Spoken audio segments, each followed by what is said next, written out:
So I'm just going to be real brief because I think there was some key things, some key things that really made this game go the way that it did, and that was Georgia's offensive line able to give Carson Beck time, which has not been the case in many games this year.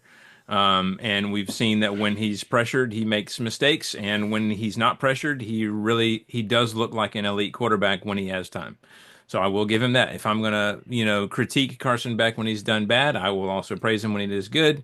So kudos to him. Kudos to the offensive line. But then on the other side of the ball, Georgia defensive line was able to disrupt Nico enough to make a difference in this game. Really, until the very end, there were no turnovers. I think there was that one at the end. But for the most part, it was a very clean game in terms of turnovers for both teams.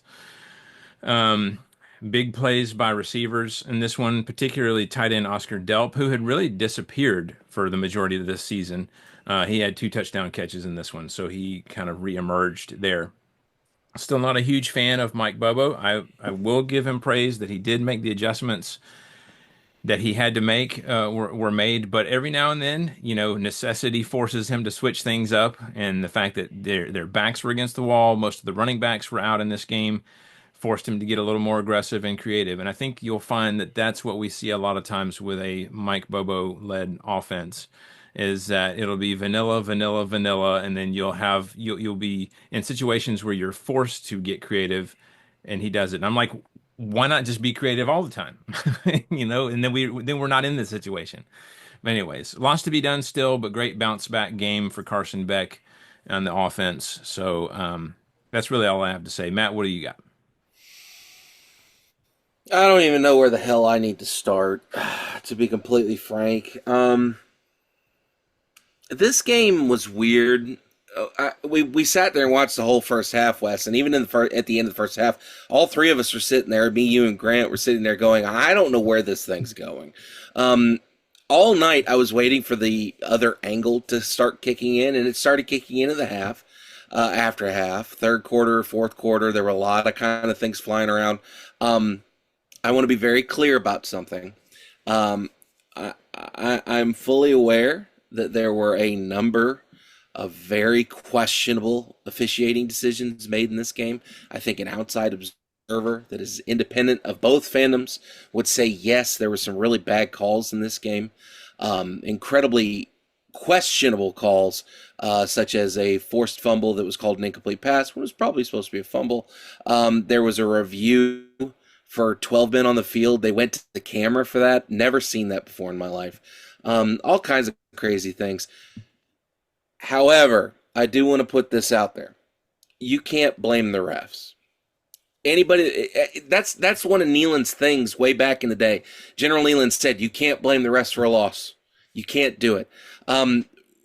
When you're getting bullied at the line of scrimmage like our defensive line was and like our offensive line was, and you can't hurry and sack Carson Beck, who has been uber susceptible to being bullied this week or this season and making mistakes and getting pressured. When you can't do that, then it makes sense that you're going to lose that game. I'm not sure what happened with the play calling. Offense was stagnant in the second half. Defense was not able to do anything to disrupt Carson Beck's game. And we ended up losing.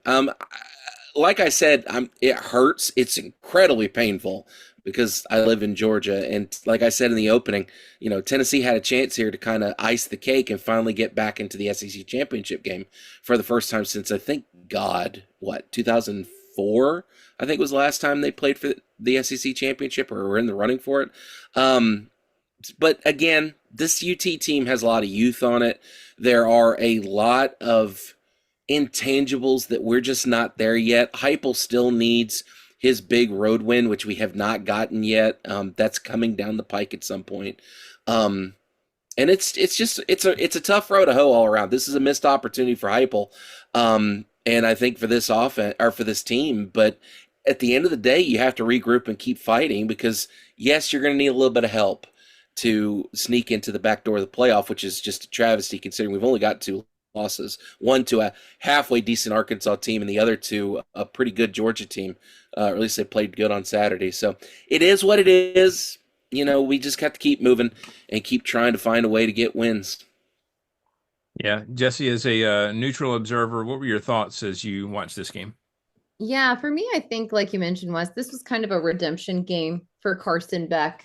He was under a lot of ridicule, which, I mean, kind of deserved, right?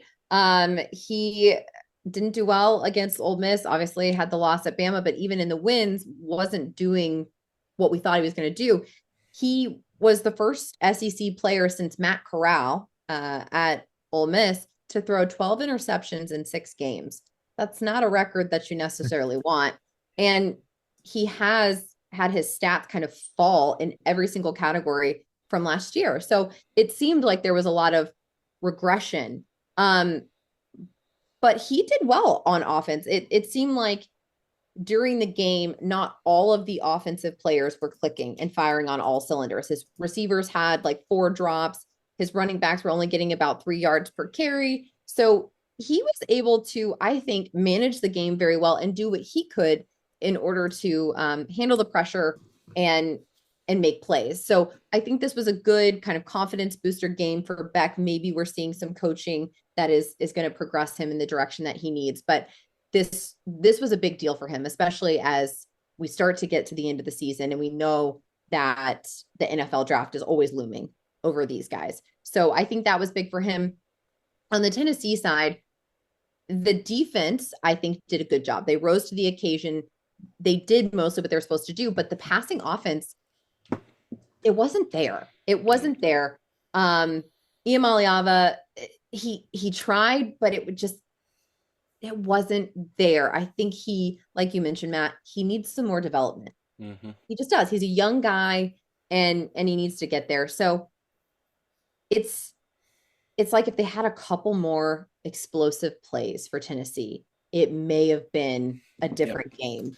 But that lack of explosivity or whatever you want to call it, Mm-hmm. explosiveness, it kind of hurt them. And with that, I don't know what the playoff kind of contention looks like for Tennessee. I think if we're looking at 2 lost teams, they might be on the bottom tier of priority of 2 lost SEC teams, unfortunately. Yeah.